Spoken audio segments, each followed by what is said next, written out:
दोस्तों नमस्कार, मैं हूं सत्येंद्र श्रीवास्तव। दिल्ली सहारा के यूट्यूब चैनल में आपका हार्दिक स्वागत है।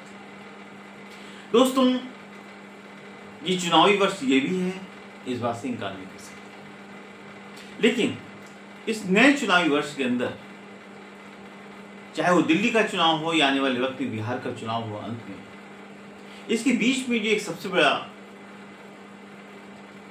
त्रासदी माने विपक्ष की या एक चाल, ये तो वक्त बताएगा। लेकिन जिस भाजपा सरकार के खिलाफ एक महागठबंधन के बजाय एक इंडिया गठबंधन बना था, वो टूट के कगार पर पहुंच चुका है। क्या ये सच्चाई है? आखिर इसके टूटने से या इसके बने रहने पर किसका नुकसान और किसका फायदा है, ये भी देखना होगा। क्या भारतीय जनता पार्टी के लिए ये बहुत बड़ा खुशी का अवसर है कि जिस इंडिया गठबंधन को लीड नीतीश कुमार करने वाले थे, उसको तोड़ने के बाद आज उसका यह हर्ष हो रहा है कि इंडिया गठबंधन अपने आप में बिना किसी धक्का दिए टूट के कगार पर पहुंच गया? या ये बहुत बड़ी चाल है भाजपा के खिलाफ? क्या ऐसा पॉसिबल है? तमाम विपक्षी नेता आज कांग्रेस के खिलाफ खड़े होने की कोशिश कर रहे हैं या खड़े किए जा रहे हैं, ये भी सवाल है। दोस्तों, इसकी ब्रीफ स्टोरी हम आपके सामने एक पूरा विश्लेषण, पूरा आकलन पेश करेंगे। उसके पहले आपसे एक निवेदन जरूर करेंगे कि जिन लोगों ने अभी तक दिल्ली सहारा के यूट्यूब चैनल को सब्सक्राइब नहीं किया है, प्लीज सब्सक्राइब करें, लाइक करें, ज़्यादा से ज़्यादा शेयर करें। दोस्तों, एक बात और कहेंगे कि बेल बटन को दबा करके आप दिल्ली सहारा की आर्थिक रूप से मदद कर सकते हैं, क्योंकि स्वतंत्र पत्रकारिता के लिए आपका सहयोग, आपका आशीर्वाद बहुत जरूरी है। देखिए, अब पूरा मामला क्या है। इंडिया गठबंधन जो मजबूती के साथ, पूरी मजबूती के साथ, जिसने कि भारतीय जनता पार्टी की नींद हराम कर दी थी, अंतोगत्वा नई चाल चल के नीतीश कुमार को भारतीय जनता पार्टी अपने समर्थन में ले आई और उसको लगा कि इंडिया गठबंधन लगभग टूट चुका है, समाप्त हो चुका है। उसके बावजूद इंडिया गठबंधन ने मजबूती से भाजपा की नींदें हराम कर दी और एक शानदार प्रदर्शन, 100 सीटों के आसपास तो कांग्रेस लेकर के। लेकिन अब क्या है? कहा जाता है कि चट भी मेरी पट भी मेरी। इंडिया गठबंधन को तोड़ने के लिए निश्चित रूप से भारतीय जनता पार्टी कारगर थी, और क्यों नहीं होगी, होना भी चाहिए। अगर कांग्रेस एलाइज या दूसरे लोग सरकार को गिराने में कोशिश करते हैं, तो वो विपक्ष के गठबंधन को तोड़ने की कोशिश क्यों ना करें। लेकिन यहां खेल दूसरा हो गया। खेल ये हो गया कि ऐसा सूत्रों का दावा है कि उस व्यक्ति को यह काम सौंपा गया जिसके लिए भाजपा रात दिन कोई भी लड़ाई लड़ने को तैयार है। कहा जाता है कि अडानी को यह मौका दिया गया कि सत्ता की चाबी अगर आपकी जेब में है, सत्ता का सहयोग अगर आपकी जेब में है, तो विपक्ष का भी जोर आपके अगर जेब में रहेगा तो आपके खिलाफ आवाज पार्लियामेंट के अंदर नहीं उठेगी, यानी कि उस आवाज को दबाया जा सकता है। चाल तो बहुत अच्छी थी। इस चाल में और बहुत सारे लोग फंस गए, लेकिन एक ऐसा व्यक्ति जो ना फंसा था, न फंसा है और न फंसेगा। उसका नाम है एलओपी राहुल गांधी। राहुल गांधी की मुहिम तमाम विपक्ष के नेताओं के हटने के बावजूद पार्लियामेंट में भाजपा की नींद हराम कर दी और अडानी के खिलाफ अपना ऑपरेशन जारी रखा। पूरे सेशन में अगेंस्ट अडानी मूवमेंट राहुल गांधी ने खुद उसको लीड किया और उसको चलाए रखा। अब विपक्ष ने क्या किया? विपक्ष ने, ममता बनर्जी सबसे पहले कहा अडानी के खिलाफ हम कोई मूवमेंट में कांग्रेस का साथ नहीं देंगे। अखिलेश यादव ने भी सीधे तौर पर मना करने की हिम्मत नहीं थी, क्योंकि यूपी में उनका गठबंधन चल रहा है, वो जानते हैं इसका रिएक्शन हो सकता है। और अखिलेश यादव ये जानते हैं कि यूपी के अंदर जो उनको सक्सेस मिली है, उसमें बहुत बड़ा योगदान कांग्रेस का है। खैर, ये आपको डिटेल बाद में बताएंगे। अखिलेश यादव ने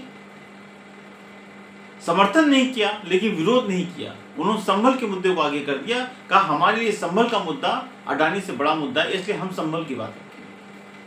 सीधे तौर पर नहीं कहा कि हम कांग्रेस का साथ नहीं देंगे। यानी ममता बनर्जी के दूसरे जो व्यक्ति थे, उन्होंने सपोर्ट कर दिया। केजरीवाल जो लगातार ममता के ही इशारे पर काम कर रहे थे, उनका सपोर्ट करने का कोई मतलब ही नहीं। अडानी को गालियां जरूर देते हैं वो, लेकिन इस मुद्दे को कोई नहीं चाहता था, क्योंकि ये क्षेत्रीय पार्टियां हैं, ये नहीं चाहती कि कांग्रेस पार्लियामेंट के अंदर मजबूत दिखे, लेकिन उनके चाहने न चाहने से क्या होता है। अब सवाल इस बात है कि ऐसे में हुआ क्या। एक कहावत है कि सूप बोले बोले छलनियों बोले जबकि 72 छेद। इस मैटर के अंदर आरजेडी भी कूद आई। आरजेडी ने एक दूसरा रुख अख्तियार किया और दिल्ली की चुनाव में घूम फिर के उसने केजरीवाल को सपोर्ट कर दिया। यानी कि देखिए, लालू प्रसाद यादव ने ममता बनर्जी को इंडिया गठबंधन का नेता यानी कि प्रेसिडेंट बनाने की, चेयरपर्सन बनाने की इजाजत दे दी। उनका कांग्रेस क्या करेगी? कांग्रेस कुछ नहीं। इसका मतलब क्या है कि क्षेत्रीय पार्टियां नहीं चाहती कि कांग्रेस किसी मुहिम में आगे जाए, क्योंकि कांग्रेस अगर आगे जाएगी तो उसका नुकसान की भरपाई क्षेत्रीय पार्टियों को होगी। क्या कांग्रेस हाथ में हाथ धर बैठी रहेगी? बिल्कुल नहीं। कांग्रेस इस मसले को बहुत अच्छी से समझ रही थी और दिल्ली के चुनाव में जब ममता बनर्जी ने अरविंद केजरीवाल के समर्थन में, आरजेडी ने अरविंद केजरीवाल के समर्थन में, अखिलेश यादव ने अरविंद केजरीवाल के समर्थन में, और सबसे बड़ी बात यह है कि महाराष्ट्र की वो पार्टी जिसके लिए कांग्रेस ने रात दिन एक किया, उसके हर विरोध में उनके साथ रही शिवसेना उद्धव, उसने भी कहा हमने बड़ा ही मजबूरी में फैसला लिया कि केजरीवाल को यहाँ सपोर्ट करेंगे। अगर आपने केजरीवाल को सपोर्ट किया तो इसके मतलब आपने कांग्रेस का विरोध किया। कांग्रेस इस सारी चीजों को समझ रही है। अब ये सवाल उठाया गया कि इंडिया गठबंधन का वजूद ही क्यों है, क्या है। ममता का कहना है कि अगर कांग्रेस इस गठबंधन को सही ढंग से लीड नहीं कर पा रही है, तो अगर हमें मौका मिलेगा तो हम पंजाब से चल लेंगे। सवाल इस बात का है कि कांग्रेस का नाम क्यों लिया जा रहा है। आज कोई भी व्यक्ति इंडिया गठबंधन का ना तो चेयरमैन है, ना तो संयोजक है, ना ही प्रेसिडेंट है, ना ही जनरल सेक्रेटरी है। तो अगर कोई कुछ है ही नहीं है तो आप ये कैसे कह सकते हैं कि कांग्रेस उसको लीड कर रही है। और किसने कहा कांग्रेस लीड करे? किसने नहीं कहा। देखिए हाँ दोस्तों, बात कुछ और है जिसको समझना पड़ेगा। ममता बनर्जी कांग्रेस के नेतृत्व को कभी भी एक्सेप्ट नहीं करेगी और ये चाल को कांग्रेस बहुत अच्छी तरह समझती थी। इंडिया गठबंधन को कमजोर करने की साजिश बहुत दिन से चल रही थी, लेकिन अब कांग्रेस ने इसको बहुत अच्छी तरह देख लिया और समझ लिया इस पर क्या करना चाहिए। शरद पवार ने भी कह दिया था कि वो अडानी के साथ ही, क्योंकि उनके अडानी से मजबूत रिश्ते हैं। सुप्रिया सुले का स्टेटमेंट आया था कि हम अडानी के मुद्दे पे कांग्रेस के साथ नहीं है। तो कांग्रेस साथ कौन है? यानी इंडिया गठबंधन के जितने बड़े घटक थे सारे कहीं न कहीं ममता या केजरीवाल के साथ थे। कांग्रेस ये चाहती थी कि ये खुद इंडिया गठबंधन के लोग खुद इस गठबंधन को तोड़ करके या इसके खिलाफ कोई ऐसा प्रमाण दें जिससे कल कांग्रेस को पर आरोप न लगे कि कांग्रेस ने अपने फायदे के लिए इंडिया गठबंधन को तोड़। अब कांग्रेस क्या कर रही है? कांग्रेस ने पहले से ही दिमाग बना लिया था कि उसको एकला चलो आगे प्रोग्राम को तय करना है। राहुल गांधी मध्य प्रदेश में शायद 26 या 27 जनवरी को जय बापू, जय भीम और जय संविधान की यात्रा की शुरुआत कर रहे हैं, जिसमें जो चुनाव का मुद्दा है वो बहुत बड़ा मुद्दा है और राहुल गांधी उसको अकेले लीड करना चाहते हैं, क्योंकि अब कांग्रेस को पता चल गया है कि कांग्रेस अगर अपना अलग वजूद नहीं बनाएगी तो क्षेत्रीय पार्टियां उनको जिंदा नहीं रहेंगी। बिहार में जो आरजेडी ने किया है वहां भी कांग्रेस की बहुत बड़ी निगाह है और कांग्रेस जानती है कि आरजेडी फिर इस बार 10-20 सीटों में कांग्रेस को गुजारा भत्ता देने की कोशिश करेगी, लेकिन कांग्रेस इसकी आंखें खुली हुई है। उन्होंने पप्पू यादव को और कन्हैया कुमार को ये इंस्ट्रक्शन दे दिया कि आप बिहार में अपनी रणनीति को तय करते हैं और जरूरत पड़े अगर आरजेडी सही सम्मानजनक सीटें नहीं देती है तो वो कहीं ना कहीं नए दूसरी पार्टियों से गठबंधन करके कांग्रेस अलग रास्ता अख्तियार करेगी, क्योंकि कांग्रेस का बिहार में कोई नुकसान होने नहीं जा रहा, खोने के लिए उसका कुछ नहीं है। इसलिए कांग्रेस अब चाहती है कि हर उन स्टेट में रीजनल पार्टी के पीछे चलने से फायदा नहीं है। हमारे पास 4 साल वक्त है चुनाव में, इसलिए आप अपनी तैयारी को पूरी करिए। सेम कंडीशन से यूपी के अंदर करिए। यूपी में भी उसने अपना अलग स्थायित्व बनाने के लिए सारी कोशिशें चालू कर दी, यानी कि रीजनल पार्टी से अब दूर होने का समय आ गया। गठबंधन की राजनीति खत्म हो रही है। अब एक पार्टी ही सत्ता में रहे, बाकी जो लोग उससे जुड़ सकते हैं जुड़ जाए, कोई बड़ी बात नहीं। ये बातें किसी को उम्मीद नहीं थी कि कांग्रेस इस तरह का कोई फैसला ले सकती है, लेकिन अब कांग्रेस पर आरोप नहीं लग सकता कि कांग्रेस ने इंडिया गठबंधन तोड़ दिया। लेकिन दोस्तों, इसके पीछे एक दूसरी साजिश नजर आ रही है, दूसरी कॉन्स्पिरेसी नजर आ रही है। कांग्रेस ने ये देखा कि कांग्रेस के रहते इंडिया गठबंधन में अगेंस्ट मोदी मूवमेंट, सरकार और सत्ता के बीच में जो दूरी है उसको कैसे कम किया जाए। राजनीतिक जो हमारे सूत्र बता रहे हैं कि ये एक नई कॉन्स्पिरेसी है अगेंस्ट बीजेपी गवर्नमेंट। कांग्रेस ने साफ कह दिया है कि नीतीश कुमार हो, शरद पवार हो, जो भी नायडू हो, अगर इनको लगता है कि वो बीजेपी सरकार के खिलाफ 170-175 सांसद इकट्ठा कर सकते हैं, तो कांग्रेस को कोई लेना देना नहीं है। जब आप तैयार कर लें मुझे बताना, तो आपको हम बाहर से समर्थन देंगे, समझिएगा। अब सवाल इस बात का है कि भाजपा का 240 सांसद हैं जो कहीं जाने वाले नहीं, बाकी सब लाल पत्ती के मोहताज हैं और उनको लाल बत्ती चाहिए। नीतीश कुमार, नायडू के अलावा अगर आप पासवान जी को देखिए तो वो भी काफी अपमान झेल चुके हैं चाणक्य का, लेकिन उनको कोई दूसरा ऑप्शन नहीं है, इसलिए वो बैठे हैं। हम पार्टी, ऐसे बहुत सी पार्टियां हैं जो शांति से बैठे हैं। अगर कल उनको बेटर ऑप्शन मिलेगा तो निश्चित रूप से कोई मधुमक्खी का छत्ता नहीं जहां पे चिपके बैठे रहेंगे।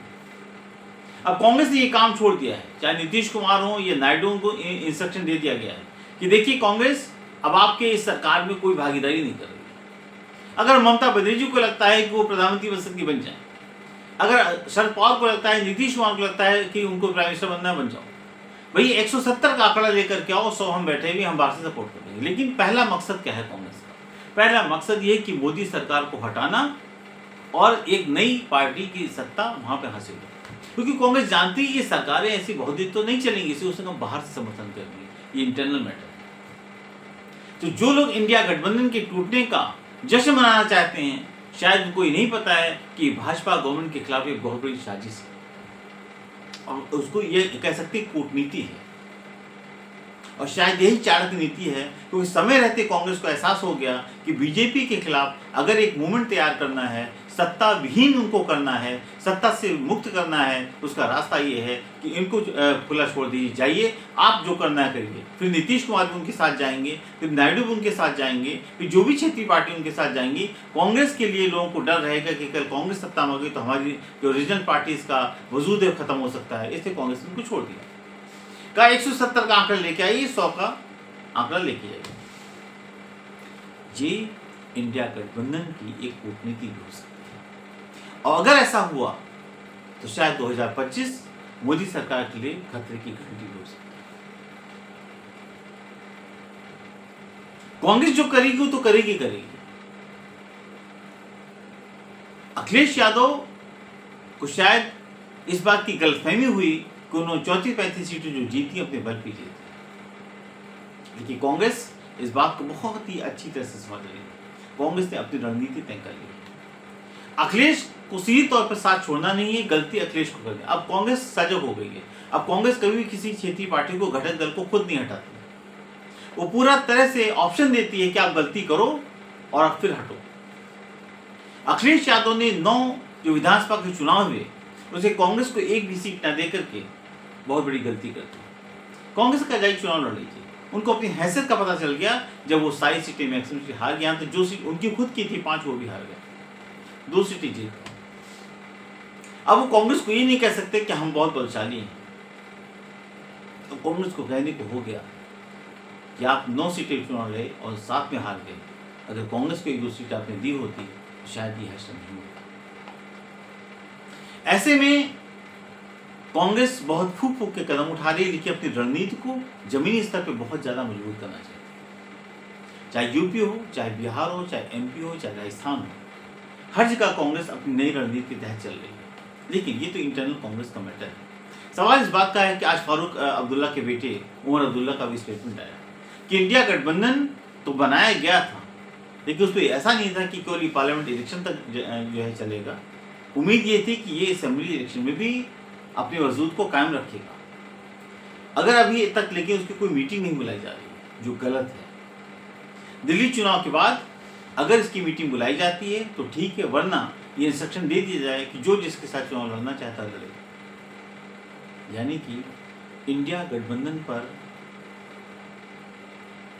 कुछ ऐसा जानबूझ करके रुख अख्तियार किया गया है कि ये समझ में आया कि वो नेस्तनाबूद हो चुका है और भाजपा शांति से बैठ जाए और तभी पर्दे के पीछे काम हो जाए और भाजपा सोचती रहे कि इंडिया गठबंधन ये तो टूट चुका था, ये कौन सा गठबंधन किया। क्योंकि अब अगर नीतीश कुमार आते हैं तो नीतीश कुमार भी बहुत कुछ देख करके आएंगे। दूसरी बात देखिए, एक बार बार कहा जा रहा है कि जेडीयू को आधा तोड़ दिया गया है, जेडीयू टूट चुकी है। जेडीयू में नीतीश कुमार का मतलब जेडीयू है, जेडीयू का मतलब नीतीश कुमार है।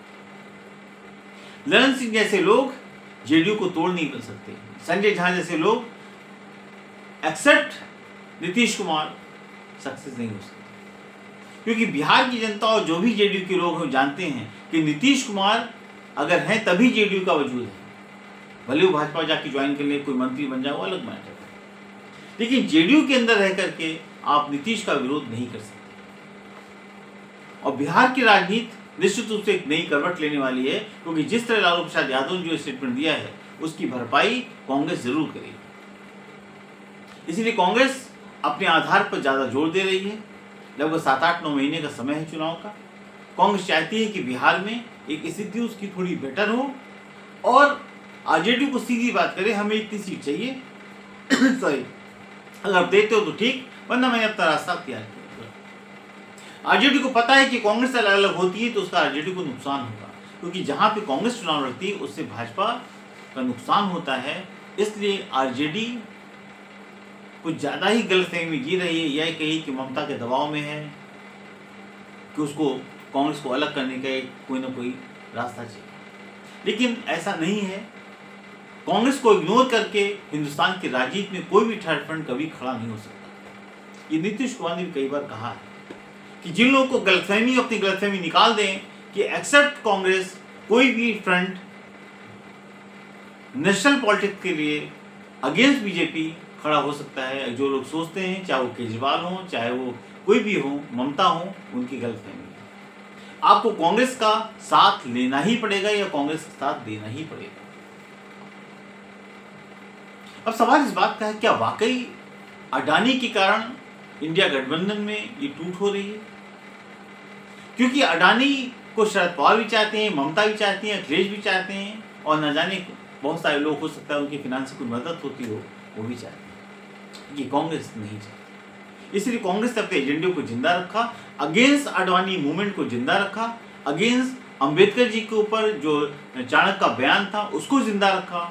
और कांग्रेस की अब यही कोशिश है कि जो दलित वोट बैंक है, जो मुस्लिम वोट बैंक है, उसको कैसे डाइवर्ट किया जाए अपनी तरफ। इसके लिए वन प्रोग्राम चलाना पड़ेगा। मिशन एक होगा कि हमें कैसे अपने पुराने वोटर को वापस लाया जाए। उसका लिए कोई भी उसको कीमत चुकानी पड़े, कोई बात नहीं, लेकिन अब रीजनल पार्टी के साथ जुड़ करके राजनीति नहीं करनी है, एक्सेप्ट जो है तमिलनाडु। क्योंकि तमिलनाडु में कांग्रेस का जो पैशन है बहुत अच्छा है, कभी उसको उनसे डीएमके से कोई दिक्कत नहीं हुई। जो अलग पार्टियां हैं, जो नॉर्थ की पार्टियां हैं, खासतौर से इन पार्टियों के अंदर ये बहुत ही डर समा गया है कि कांग्रेस अगर मजबूत होती है कल हमारे लिए खतरा। ये सच्चाई है। अगर यूपी में कांग्रेस मजबूत हुई, सपा कहाँ जाएगी? और सपा यूपी में सपा का कोई वजूद नहीं है। दिल्ली में अगर कांग्रेस मजबूत हो गई तो केजरीवाल कहाँ जाएंगे? वेस्ट बंगाल में अगर कांग्रेस मजबूत हो गई तो ममता कहाँ जाएंगे? ये जो हालात हैं, ये हालात इस बात को शो कर रहे हैं कि क्षेत्रीय पार्टियों को भाजपा से ज्यादा कांग्रेस से डर है। वो आगे कांग्रेस के साथ जरूर है अगेंस्ट बीजेपी, क्योंकि उनको पता है कि कांग्रेस कमजोर रहेगी तभी उनकी राजनीति जिंदा रहेगी। ऐसे में दोस्तों, अखिलेश की राह भी आसान नहीं है। अगर यूपी में कांग्रेस ने अलग चलने का रास्ता अख्तियार किया तो सबसे बड़ा नुकसान अगर किसी का होगा तो वो बीजेपी का नहीं, समाजवादी पार्टी का, क्योंकि बसपा भी अब जिंदा रहने की तैयारी कर रही है। दोस्तों, आपको हमारा ये प्रोग्राम कैसा लगा? प्लीज कमेंट बॉक्स में कमेंट्स करें। लाइक करें, ज़्यादा से ज़्यादा शेयर करें। मैं हूँ सतीश श्रीवास्तव। कल फिर एक नए विषय के साथ आपसे बीच में मुलाकात होगी। नमस्कार।